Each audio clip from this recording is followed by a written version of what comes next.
Mr. Restaurants himself. What's up, my guy? Oh, what's up, man? I'm so sorry. I was freaking out over here. I'm like, my audio's not working. My audio's not working. But Yeah. No, sorry. it was me. Yeah, no, it's funny. I went live for a couple minutes because I mean, when I think of our relationship, I think of somebody that, I've known you by proximity and through Mhm. other people that I know give you cosigns, right? Like Mhm. Jay and other people in the commercial real estate world. Mhm. I've followed you on TikTok during COVID and, my background was hospitality and Right. you speak to my heart that way because also my background was commercial real estate. And I'm like, this guy's using TikTok in such an interesting way where Oh he's boy. giving like tangible advice to restaurateurs, makes me want to go back to the industry. And we've been planning this for a while. And this is really what I wanted to dig into with you is that aspect of it, right? Like you're so authentically yourself, yet you're using digital platforms to kind of grow. I guess, where did this whole story start? Like, did you start doing TikTok during the Yeah. pandemic just cause? You know what? I started to screw around my daughter because at the time it was like, well, she was on Musically, which was like turned into TikTok, right? And she thought she was hot stuff. And I was like, I'm gonna mess around with this. We just started screwing around. And then we just started having fun with it. And then I think just the timing became like, actually, people are doing things on this platform that are not just dancing and making funny things. But yeah, that's how it started. And yeah, here we are today. So like, and for the context for the audience, the people that are watching, you do retail leasing in New York City, right? I can't imagine that's an easy nut to crack. Yeah, well, so we're based in New York. I actually do a lot of national work. So I do Okay. a lot of tenant rep, restaurant work. And yeah, it's New York City is, I grew up on Long Island. I consider New York City home. But yeah, New York City is a rough place to do business. It's a cutthroat. It is always evolving, and it is a tough place to get business, to get a deal done, to run a successful business rather. Yeah. Rents are higher, but that's where all the action is. If you can make it there, I think there's a song about that, right? So Yeah, no, 100%. And there's an energy to it. So like we would go down typically once a year to collaborate with our partners that are down there. And I'll definitely link up with you next time I'm there. There's an energy, there's a cadence, there's a music to the heartbeat of New York. And I think it comes through in the content that you have, but also your energy and your passion and your drive for your business. Before you were in real estate, were you in hospitality? Like, is that where there was a natural transition for you? yeah, I graduated from college. I worked on Madison Avenue, actually like 2 blocks away from where we are now, Yeah. for Prudential Securities. Hated every second of it. Could not stand it. And after 9/11, I was like, I want to work with restaurants. And Yeah. at that time, it was not that cool to do that. It was like not where people who went to college went to work. So I walked off my job one day, I called my dad, told him what I was doing, and after Sure. like 3 minutes of silence, he was like, "Okay."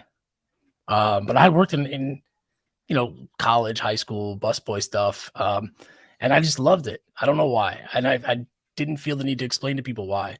Sure.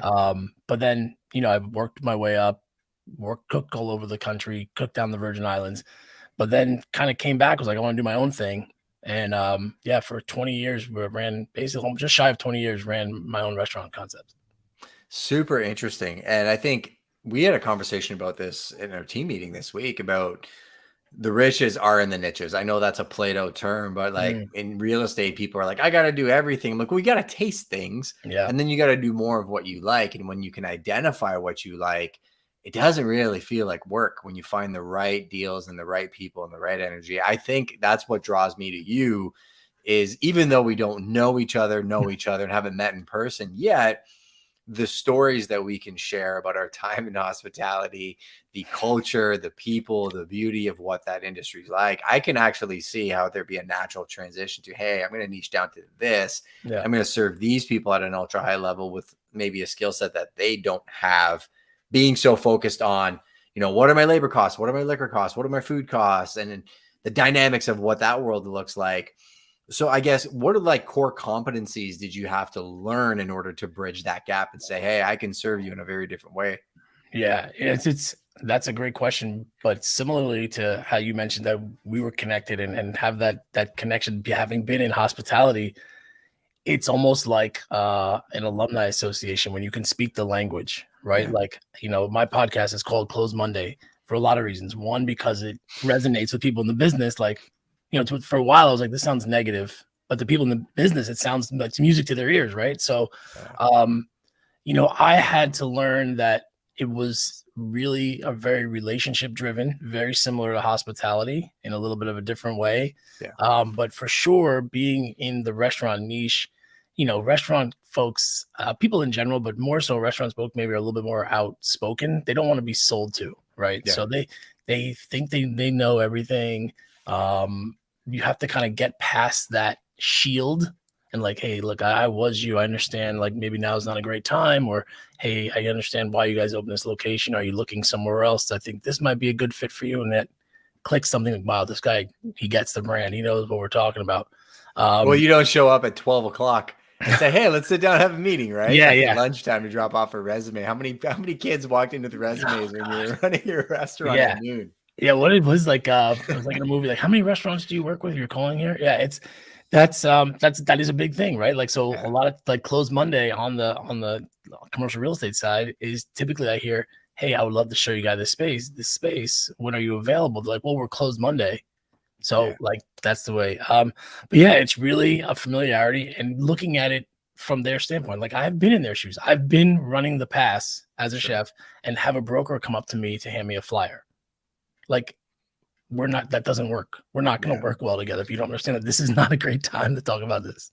Yeah, it's a weird energy, right? And I think the way you communicate with people gives them a snapshot of what it's going to be like to work with you versus actually if you're sitting in there hanging out with some friends, treating the staff super respectfully. You come in there 3-4 times over the, a month period of time. All of a sudden, what do you do? Oh, I'm in leasing. And all of a sudden, I work with so-and-so. Yeah, I actually work on a national level and I got a podcast and, I read this book and I'm growing and I'm this type of person. That entrepreneur is like, oh, I actually like this dude.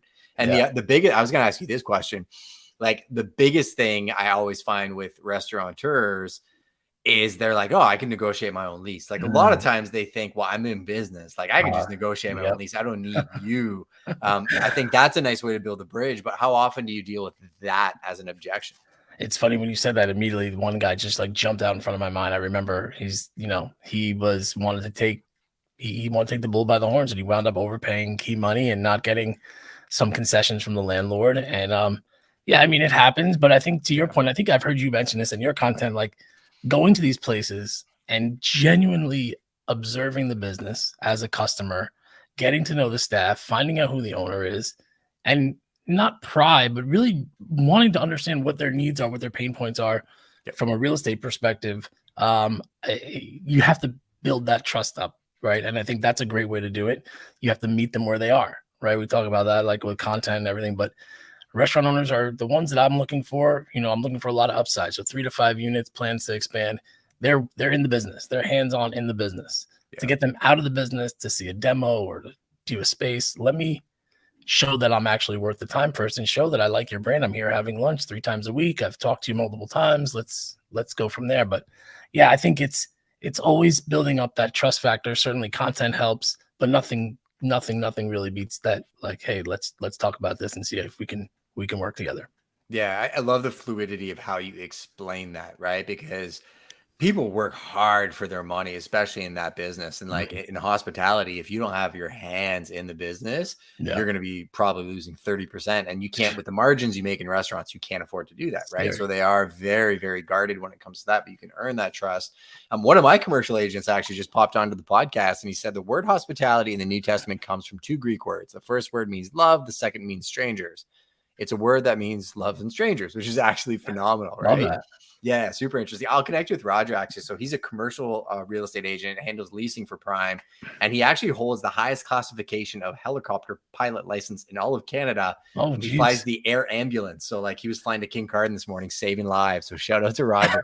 And he's got time to hop on the podcast. That's makes me feel lazy. Yeah, well, we talk about the developers and like I got a guy that can put you in a helicopter and fly you over and help you look for sites, right? Not only you have like the guy, like capital TAG, yeah, for sure. The guy, yeah. Shout out to the developers out there. You probably need a little bit of coaching from Roger. I know lots of you guys have helicopters, but if you need safety, Roger's the man. That's the guy. Yeah, but no, what you said is so true, right? I think I wake up day one mentality and I'm always out there to earn the business. Like I tell newer agents, man, I worked for free for just to learn the skills And then I gave away so much commission just so I can be in certain rooms Yeah. until I was able to earn the skills. Like, it sounds like you still do that, right?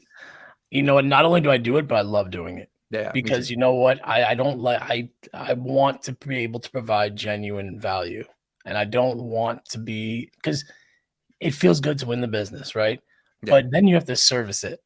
And if you're in the room with somebody where there's not a genuine connection, or maybe they are a little bit more advanced than some other groups, and you can't really figure out a way to add value, but they're putting it on you to execute. That's not the place you want to be in, right? This is your business. You should be able to dictate, but it it takes a lot of groundwork working for free. And I always tell people this example. I was telling our interns this morning.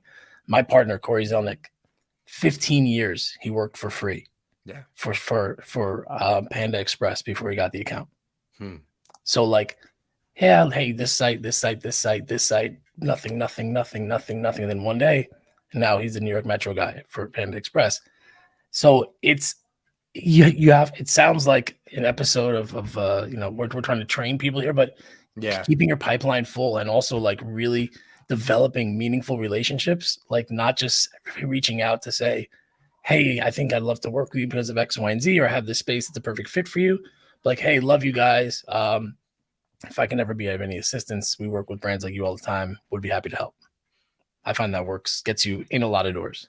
Yeah, without a doubt. I agree with you. Like, this isn't training. This is us telling you what we kind of did to earn the business. And it's a thought experiment too, where I find still doing the actions on a daily basis are what yield the success. I think one of the biggest misnomers in this business is because of your TikTok following, you get all this business. I'm like, he was very consistent to earn the TikTok following, and that's more a signal of consistent action. Mm-hmm. Were you always consistent with your approach to business, or was it something you had to develop? Oh man, dude, it's like no. The short answer is no. Still not. But I think what it is this is what I have to do to get there, and setting aside that time and committing to it. For me, my prospecting is every day, hell or high water, rain, sleet, or snow, 8 to 10. So like I have this full on system. My brain's not really in any other mode till 10 o'clock anyway, so it's a good time to kind of organize, reach out, check in.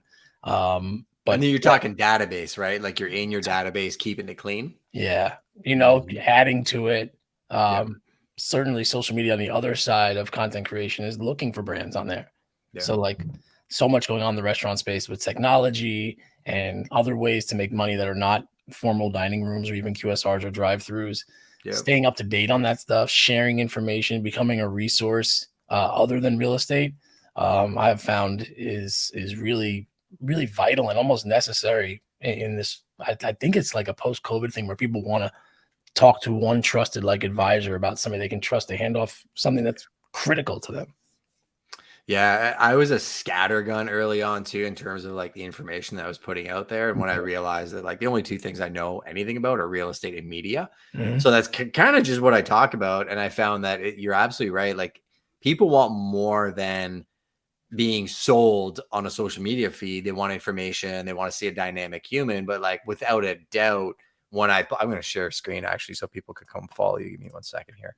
If you're on the audio podcast, go to Mr. Restaurants on TikTok, and then I'll drop the links in the show note. Just make sure you come back to YouTube for that, and you'll see like Mr. Restaurants. First off, your handle is like, he does restaurants, right? And then New York City, like you bleed the city, right? And you're from there. Now I know you do it nationally. So like this is content production, having these conversations. Something I noticed too, as you're going through, there's a cadence and a simplicity to your content where like I'm looking at this stuff and it translates a real human to me. You're in the car, you have a video, you're talking directly to me. I think another thing that I'm noticing looking at this is people should really not overcomplicate content creation and worry about the cameras and the editors and all this stuff too. Yeah. I guess what's your process when you come up with ideas and shoot and film and post? Because it seems so fluid when I'm looking at it. I the feeling like you don't always feel like doing it. You don't, and it's there. Sometimes it's hanging over your head. You're like, damn, I got to get this done. But I try to batch as much as I can when I'm feeling it, or like so you sit in your car and you do like 4 or 5 total. Or like if it's, if I have to go somewhere, and like I'll go pick my daughter over, so I'm like, all right, I'll go there a little bit earlier because I'll have a call on my mind from earlier. And Right. because I was talking about this with somebody prior to our conversation here, but it's like people get caught and they're like, oh man, I'm gonna look stupid. What am I gonna talk about? All this stuff, but I'm not talking to you. Like Justin knows everything about commercial real estate. I'm not. He's not looking at me thinking, why is Kyle talking about phrases in an LOI or important Yeah. restaurant lease terms? I'm talking to the person who doesn't know, and it's Yeah. I think sometimes hard to get out of that mindset. So, what somebody I've heard somebody say, may have been like Ed Milet or one of these bigger podcasters saying, you're best served to the person. You're best served to speak to the person who you used to be. So like Interesting. that's how I look at it. Like I started these restaurants, had virtually no money, had never ran a restaurant before. We were very fortunate to be popular, which was good, but still came with like a mountain of struggles. And then on the real estate side alone, there's so many different groups that I deal with that haven't been down this road or think they know everything, and they don't realize the mistake that they make. I would love to just cut that off, to help increase the success rate of restaurants the best I can. Yeah, I mean, there it is right there, people. There's two things. So I learned something from this podcast. I would literally keep doing it if there were no viewers. That hack of 10 minutes before or give yourself 10 minutes after an appointment, that's going to be the hack for me because I have TikTok 3 times a day in my calendar. I'm maybe doing one a day because it's just all the other things I'm doing. But I was like, that's such a sweet little hack because if I get there 10 minutes early, I have no other excuse.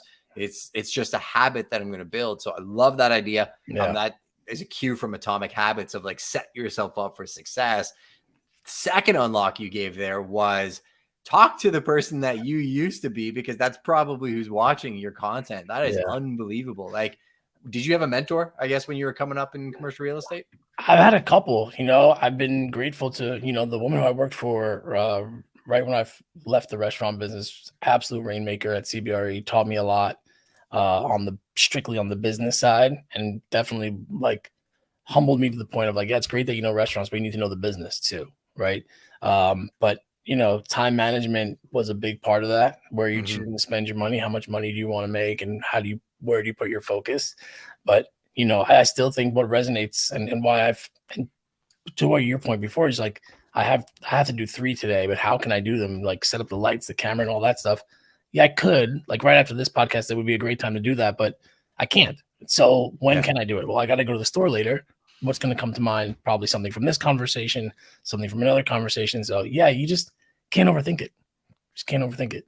There is a super hack there too, though, that by doing it at the store or when you're in your garage or when you're in places, your natural environment, I'm actually going to get a more natural you versus when you're locked up in front of a camera and you sound like a TV commercial. Right. The emotion that translates, like you just run and gun and shoot.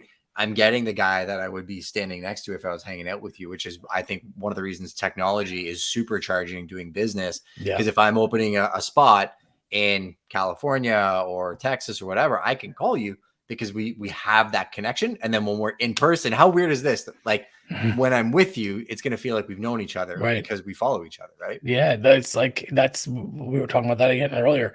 It's kind of like she called it her name's Sarah Malcolm. She runs a commercial real estate marketing firm out of Orlando called Quiet Valor. And she was telling me that she tells her clients that think of it when like Justin Timberlake is on the late night show, right? They don't immediately start talking about the album that he's clearly there to push, right? They start talking about like, hey, what are you up to? What's going on? We heard this crazy story about you. And then at the end, when you've gotten to know them and the crowd is laughing and you're like, oh my God, Justin Timberlake is so great. He's such a nice guy. They're like, oh, and you have a new album. We forgot to talk about that. That was the whole reason they were there, right? Like that was the exact reason why the guest was there, was to talk about and pitch the album. But they wanted the crowd and the audience on TV to get to know them first. And I think that's a great analogy. And it's like that, be the show, don't be the commercial. And I think that's where that authenticity kind of comes in and where people really start to connect with you.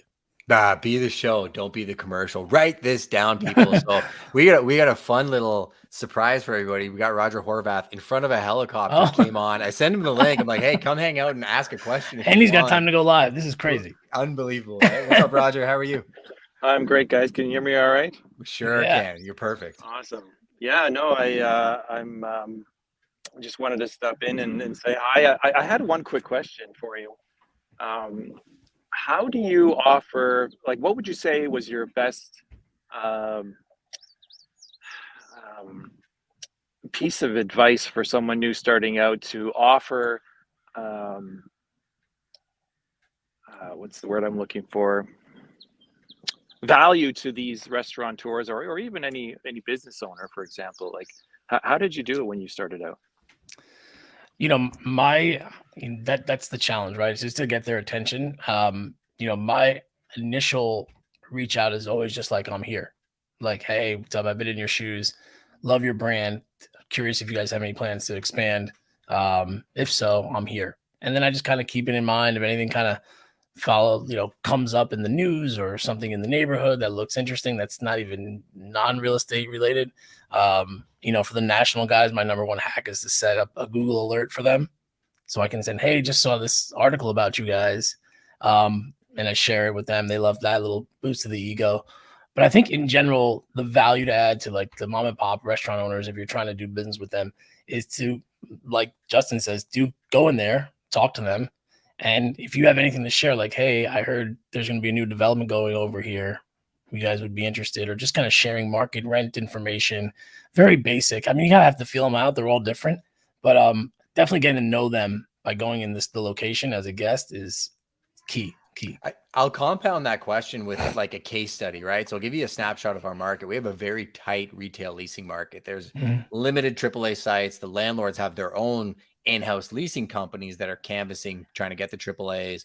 So from a leasing agent standpoint, we know we can bring inherent value, like negotiating the contract structure, but quite often people will just want to go direct to these landlords and like that dynamic. So how do you offer like overarching value to somebody in terms of, hey, we can do A, B, and C for you, to earn the mandate without deploying too much time without having the mandate? Do you know what I mean? Yeah, I think what needs to be brought to their attention, because to your point earlier, a lot of them feel like they can negotiate their own deals and things of that nature, is like, look, yeah, you definitely can. I'm sure you can go to the landlord and you can handle the math, right?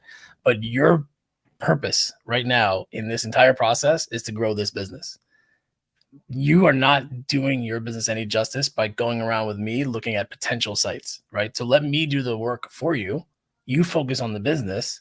You keep doing what you're doing, what got you here, and I'll present this stuff to you. So we've gone a step further and actually present this stuff on like a dashboard, so they can go in at any time and see, like, here's where we're at with these sites that we were talking about. Here's where the conversation is. This one's a possible, let's check it out. This one's definitely out. They have a lease in place. There's two ways to provide value, really, right? Time and money. So I always put it from the standpoint of like, you are still hands-on in the business. Every hour you spend away from that business is a disservice to the business. So let me add value in giving you that time back by giving you this platform to look at. And this way you can still stay focused on that and still stay relatively, involved in the process.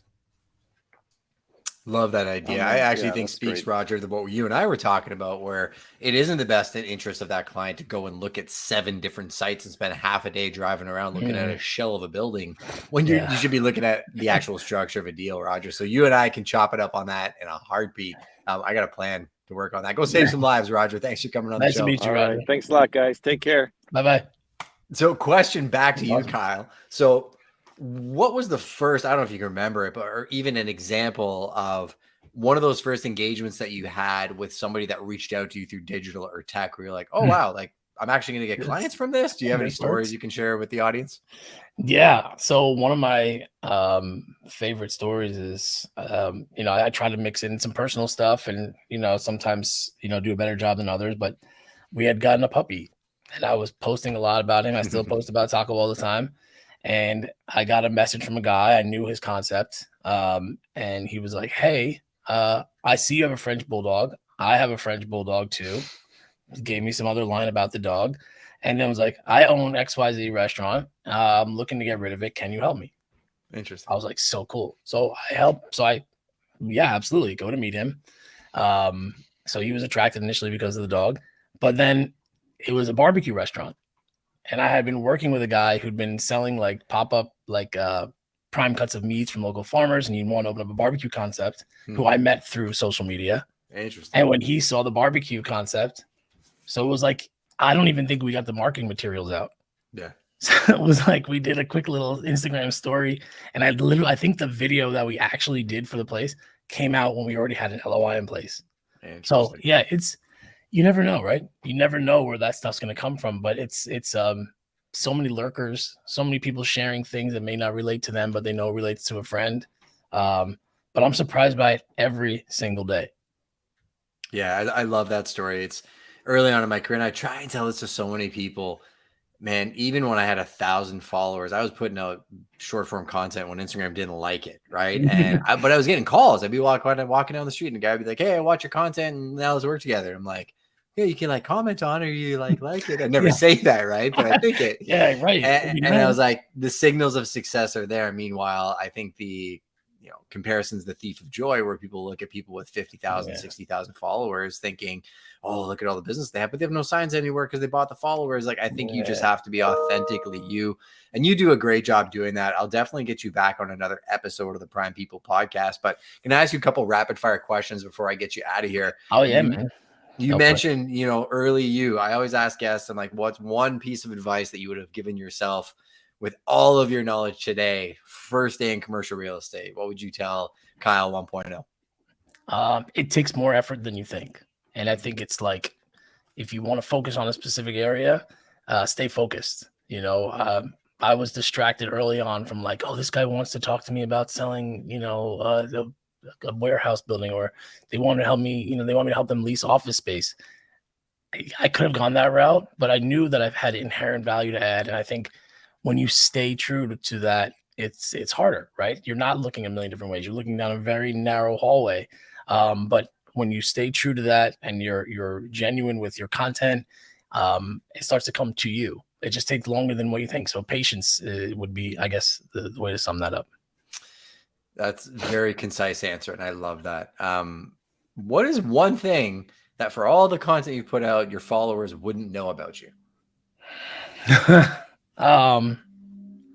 I got kicked out of college. I got kicked out of school for underestimating the workload. And I went to a very good small liberal arts school, but they were like, look, man, I think you need to take a semester off. You can come back, but you need to take a semester off. And to me, that's just was who I was at the time. Like you could tell me how hot the stove is, I'm still going to touch it and find out. So it was presented to me as an option. Never thought it would happen. But it turned out to be a real lesson to me. Like, hey, man, get your act together. This is not a game anymore. You're not in high school. But yeah, that would be the one thing. I don't know if I ever said that. That's incredible. That actually answers the next question. I always ask people, how's failure shaped your life? But it gives you an opportunity to really level up and get direction. Like, I think things like that refine you. They don't define you, right? Yeah, and that's a great question. And I know that that's a big thing for people. And I have a teenage daughter, and trying to teach her that now is you got to look at it as, because they get caught up in the metrics of the school, right? Like, oh, she's on National Honor Society. She's so pretty. She won these awards. She's all county. Okay, but what did she do to get there, right? Like for me, it's very cliche, and it sounds like I rehearsed this, but the truth is, failures have pushed me forward every single time without fail. But you don't get there if you don't try. So move fast and break shit. I don't know if I'm allowed to curse here, but that's you're good. Yeah, it's so true. Like, and I was talking to a group of people this morning about this, and I'm like, every single time I've lost a client, a relationship, friendship or a partnership didn't work out, every single one of those has made me insurmountably better if I was willing to look at the whole scope of it and realize that, maybe I outgrew the relationship, or maybe I was in a position where I learned something about myself that I do need to work on, right? But you have this stoicism where you're not trying to be somebody you're not. You're very much yourself, and I think that's been a big part of it. Yeah, I mean, like I always think of, like, in your content, you have so much knowledge, you have so much in-depth knowledge and experience knowledge, and then market knowledge. I think that only comes from putting in the effort, making the wrong estimates, sometimes getting things, having the conversation wrong, speaking to the wrong person, but just continuing to move forward and learn, I think, is such a big lesson. It's just hard to get used to. It's the game, man. It's the For same sure. thing as the cadence and the beauty of the music in your city. Where I'm planning some travel, so I will Let's be do in it. your area in the next little bit. Last question for you. What are you excited about right now?